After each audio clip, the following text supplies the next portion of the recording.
Assalamualaikum warahmatullahi wabarakatuh. Saya Nyanata Sarahap dengan NIM 2440100025. Saya Deliana Siregar dengan NIM 244032. Happy watching guys.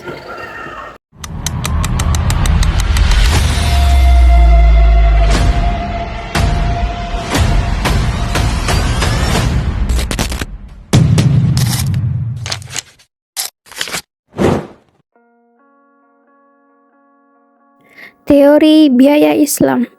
A. Analisis biaya. Yang pertama, fungsi biaya. Definisi biaya dalam ilmu ekonomi adalah pengorbanan untuk menghasilkan suatu, baik yang berwujud uang maupun bukan. Analisa biaya berhubungan antara biaya dengan kegiatan produksi. Jadi di sini pengertian biaya produksi adalah sebuah pengeluaran yang dilakukan oleh perusahaan untuk memperoleh faktor-faktor produksi dan bahan-bahan mentah yang digunakan untuk menciptakan barang-barang yang diproduksi oleh perusahaan. Kedua, dampak sistem bunga vs bagi hasil dalam analisis biaya. Jadi karakteristik sistem bunga dalam analisis biaya produksi adalah biaya bunga yang harus dibayarkan produsen bersifat tetap. Oleh karena itu, biaya bunga merupakan bagian dari fixed cost atau cost. Maka biaya bunga akan meningkat total biaya.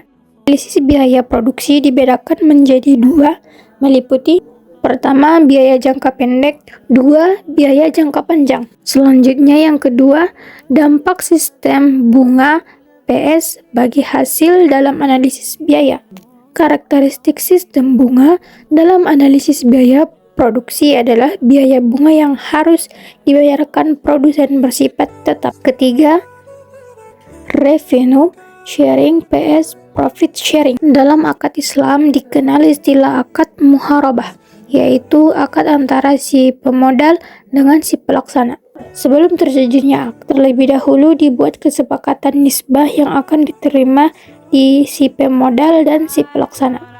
Jika terjadi kerugian, si penanggung modal akan menanggung sesuai dengan modalnya, kecuali jika kerugian disebabkan oleh kelalaian dari si pelaku. B. Minimalisasi biaya untuk produksi dalam jumlah yang sama. Efisiensi produk dilakukan dengan minimalisasi biaya produksi dalam jumlah yang sama, yaitu dengan membandingkan antara total cost sistem bunga dengan total cost bagi hasil. D. Menentukan posisi laba secara islami. Jadi dalam konsep Islam, menentukan posisi laba berlaku rasional dalam maksimalisasi laba dipengaruhi oleh tiga faktor. Pertama, pandangan Islam tentang bisnis. Yang kedua, perlindungan kepada konsumen. Dan yang ketiga adalah bagi hasil di antara faktor-faktor yang mendukung. Jadi penjelasan selanjutnya yaitu yang pertama, bisnis adalah suatu fardu kifayah. Bisnis Islam adalah serangkaian aktivitas bisnis dalam berbagai bentuknya yang tidak dibatasi jumlah kepemilikan hartanya termasuk profitnya, namun dibatasi dengan cara memperolehnya dan memperdayagunakannya karena aturan halal dan haram. E. Maksimalisasi laba dan efek sosialnya. Dalam sistem Islam, keseimbangan output adalah lebih besar. Perusahaan Islami beroperasi dengan menggunakan sistem bagi harga lebih rendah dan profit lebih besar daripada sistem sekuler. Dalam sistem bagi hasil terdapat pembagian hasil dan risiko. Kurva I merupakan kurva cenderung terhadap sumbu laba. Hal ini menunjukkan bahwa jika ada penambahan laba perusahaan yang ditetapkan, maka risiko akan bertambah setingkat penambahannya. F. Perbandingan teori Islam dan konvensional. Perbedaan bank syariah dan bank konvensional ini biasanya terletak pada dasar hukum, sistem operasional, cara mengelola dana, metode transaksi, pembagian keuntungan, hingga antara nasabah dengan bank itu sendiri. Berbeda dengan bank syariah, bank konvensional memiliki sistem operasional yang maksudnya dalam menjalankan setiap kegiatannya. Bank konvensional berdiri sendiri dan bebas dari nilai-nilai agama seperti yang dianut bank syariah. Di sini bank konvensional dapat menjalankan perannya dalam perekonomian Indonesia sesuai dengan pelarutan perundangan berlaku. F. Konsep sistem perekonomian. Ada 3 konsep sistem perekonomian, yaitu 1. Kapitalis, yang kedua Islam, yang ketiga sosialis. Konsep dari ekonomi kapitalis di mana sumber kekayaan itu sangat langka dan harus diperoleh dengan cara bekerja keras, di mana setiap pribadi boleh memiliki kekayaan. Ekonomi kapitalis perusahaan dimiliki oleh perorangan.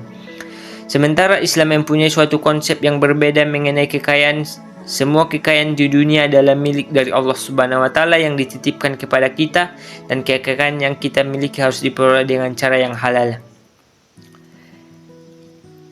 G. Perbandingan teori Islam dengan konvensional. Ekonomi konvensional mengasumsikan manusia sebagai rasional economic man atau manusia ekonomi yang rasional.